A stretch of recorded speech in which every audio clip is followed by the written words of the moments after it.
lie, because the fact is I figured it out. I am definitely a warrior on a mission, and I am proud of it.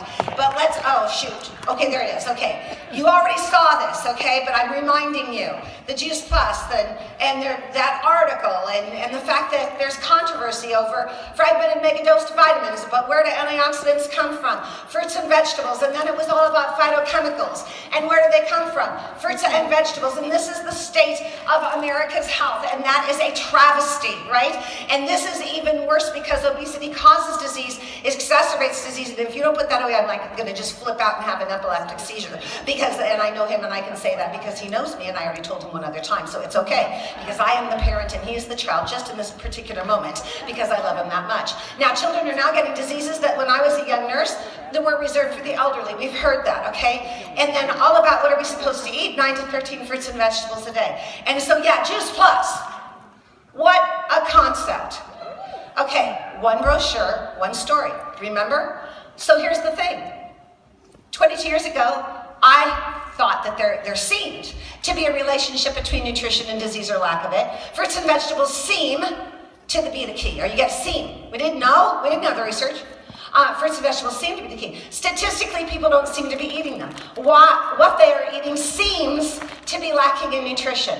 Whole food seems to be better than vitamins. Kids seem to be getting diseases that used to be reserved for the elderly. And Juice Plus seems to make sense, okay? But here's the thing. We went out and we told that story. Lots of the people in this room were part of that beginning class of literally servant-hearted people that had to go out there and share that message. But it was authenticity. No sales pitch, no script, one by one, speaking the truth in love, okay? So yes, now we've got the research. Now we've got the research institutes. Now we've got all of every single part of the body is being affected, okay? And we've got new papers on the books that are gonna give us even more power. And so yes, and we've got the Tower Garden, which we talked about yesterday, and then the 3 ways to bridge the nutritional gap. We got all that. We've got the products, and they're the right products, and they make sense for everybody, and they're validated, okay? And then I have my ministry of this. This is what I dream about. This is what I wake up to every morning, is the responsibilities. Okay, so stop. What just happened here? There is a connection between lack of nutrition and disease. Specifically, it is fruits and vegetables. Statistically, people do not eat them. What they eat is deficient. Whole food is better than vitamins. And Juice Plus is researched, and it is a nutritional insurance policy, and it's inexpensive. Okay, so that being said, the responsibility, the want, having been exposed to this knowledge, your vision on the possibilities of health now and into future generations has grown dramatically. Has it? That's it. I'm pouring myself out here. Has it changed for you? Is why getting bigger, for God's sakes? We're not up here for our health, okay? It's a good darn thing that there's medical people in the audience. I'm sure I'll have a heart attack despite the fact that we've got the research, just because I'm pouring myself out. But do you get that it becomes what? An ethical and moral responsibility. I didn't need a day job. Okay, some of you don't need a day job. I just talked with a doctor who deals with breast cancer. I don't think she needs a day job, but she got it. If she can get it with all the knowledge that she has, all of the education that she's put together, people like Jay McKinsey with occupational therapists, people like Casey Schloss, she already spent, her parents or her, I don't know which, spent a bloody fortune getting her degree so she could be a pharmacist. If they're willing to put aside what they thought was right because they found the truth out, then what is your excuse for sitting there and not speaking up? That's what I want you to think about. We had a vision for touching future generations. That vision, a clear vision with the courage to follow through, dramatically increases your chances of coming to the end of your life looking back with satisfaction and thinking, my life counted. How many people feel that way? I mean, I went to a friend's funeral and it broke my heart. The only thing that her children and husband could say about her is that she was a good decorator and she made a really pretty house. That's not what I want people saying about me when I'm being put in the ground. Okay, so you better think about that. vision joined together in teams. And we get to wake to passion and purpose daily and be respected, valued, and understood, and live a life of significance, abundance, and freedom. Okay, I didn't have to be here today.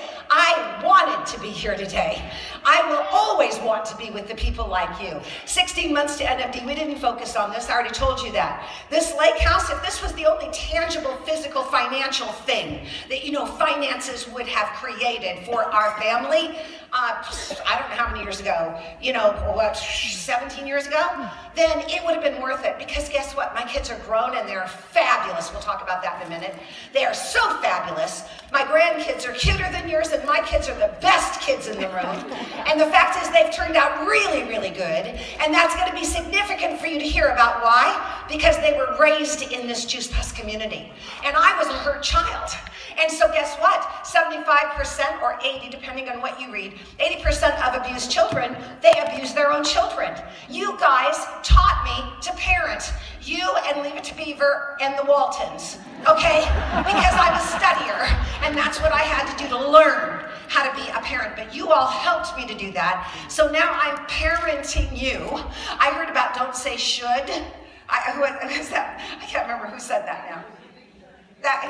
Don't should me to death, that's a parenting word, okay? But I'm going to tell you, should. I'm going to should all over you guys, okay? Because I can. I want to, I can, and I will. The fact is my kids are grown and they're beautiful. And this lake house experience, not only do we still continue to talk about all this, we didn't have a TV, or if we did, it was only to watch certain movies, because my husband built a game table. We'd play around the game table, we'd go out wakeboarding, we would, nobody sat down after dinner until mom sat down after dinner, okay? The rules were set, and we worked in community. And yes, I always did voice comm, now we call it Voxer, but I did not set up individual coaching sessions. When I was with my family, I was with my family. Do you see what I'm saying? We had rules all around that. You had to set up a family contract for that. But you better believe that this little lake house was so incredibly special. Then we got to do family vacations, ski trips. Dad was able to quit his job with corporate America, first to go to another company where he became VP of sales, and that was very cool. And then after a few years, we're going, excuse me, but why are you doing this? Why are you out there when we could have this freedom and we could live our life every day together? Let's design again. It's been a continuous decision of let's design again. Okay, now we're here, let's design our life again. And we're still doing that today. So that's when we moved out to the beach. I got to go, oh no, not only did we go to Australia, but listen to this. My husband, who I think you already got, is everything to me. If you had found your soulmate and you knew that this was the love of your life, and then you were able, because of our Juice Plus community, corporate sent me to the UK for 10 days, and my husband got to golf, St. Andrews. Now, what does that mean? It means that I don't care if you've got a lot of money or not, which we do, incidentally, but that doesn't matter. That doesn't matter, because the fact is that you cannot buy your way onto that golf course. But no, NMDs in the UK got my husband on to St. Andrews. That has been the dream of a lifetime. Can you imagine what that felt like for me to be able to give that gift? First, to be able to have him come into our family and to have that freedom. And then to be able to go and do these things with him. It's like beyond description. My kids grew up to be adventurous. Why do I talk about this? Because so many of you, even in this room right now, had a hard time getting here, right? You're having to get childcare and all of that. Well, think about it. There's a whole lot of your friends that didn't come. Why didn't they come? They might have said something like, well, I would have had to ask my husband to babysit the kids. Babysit? Babysit? I thought he was the father. Are you paying him an hourly wage, or is he on salary? And by the way, what's he paying you? Right? What's he paying you? Don't even get me started. This would be a whole discussion in itself. So yes, I'm so sorry that I had to leave my children for a couple of boot camps every year and a couple of conventions. I'm sure it was just terrible.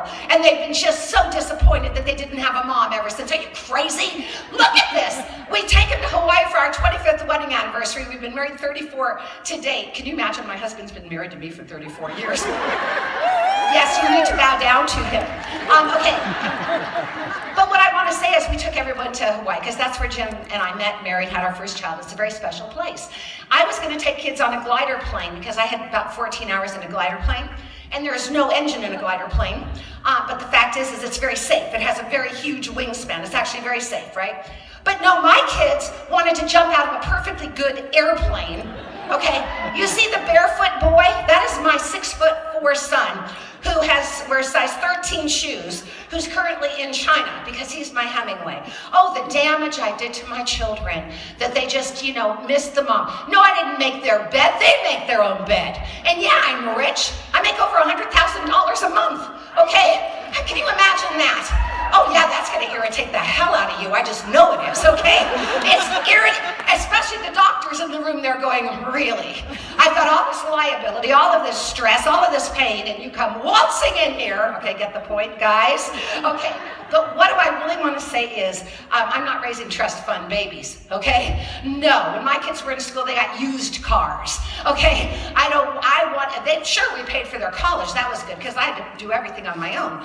But if they wanted to go party, or if they wanted gas money, then they would have to get their own job, okay? I'm not into enabling people, especially my own children. So, but picture this. I just did a team call for some young teams, and what really landed for them, and I'm not really good at telling this story, so bear with me. Basically, what I was saying to them is, picture this, you've got small kids, right? Because I've always thought about empty nesters because I was older, right? And I know that pain of, after they leave the house, you're kind of going, well, we were supposed to be feeling, oh my gosh, is that all there is? My life is over. Well, Jim and I pretended that just to make the kids happy. Don't tell them I said that, okay? But here's the thing. I realized that for all these younger folks that are coming up, they couldn't relate to that story. They don't know what that's about, right? So here's how I challenged them. Their kids are babies, or they're 2, or they're 5, or they're 6, or they're 10, right? My kids were 6, 10, and 11 when I got started in this business at age 43, but picture this. How do you want your kids? Picture them in a college dorm, sitting on their bunk bed, talking to their new roommate. And the roommate is asking them about their mom or dad, okay? What do you want your kids to say about you? Oh, she got me to every practice at every sports game. She always was there. Oh, she always kept my room nice. The house looked nice. She washed my clothes. She ironed them. She put nice food on the table. Oh, she's such a nice mom. Or do you want your kids to say, my mom is a warrior on a mission. Then and now, she has stepped out of her comfort zone. She has gone to conventions. She faced down the lions. She started going into doctors' offices even though she was shaking in her boots. And the first time this mom had to talk to 20 people in the room, and Charlene was there. And you know exactly what I'm going to talk about. They asked me, I had 2 months in the business. I was a sales coordinator, and they said, Wendy, could you just read 10 slides that were on a carousel? All I had to do was read them. Sharon Rankin, who's my mentor, NMD, not on my team, she's amazing. She asked me on a Monday night, and then the next Monday night, they wanted me to do that talk. And I remember going home and telling my husband, Sharon Rankin asked me to speak up in front of the room, and he's going, yeah, so what's the issue, whatever. Okay, so then the next day I woke up and I'm going, 6 more days. The next day it was 5 more days, 4 more days. I get up there, I am shaking like a leaf. I wet my pants, thank God for pantyhose. And if you think I'm kidding, I am so not kidding, okay? So get over yourself. Okay, that's gonna come back to haunt me, I'm sure.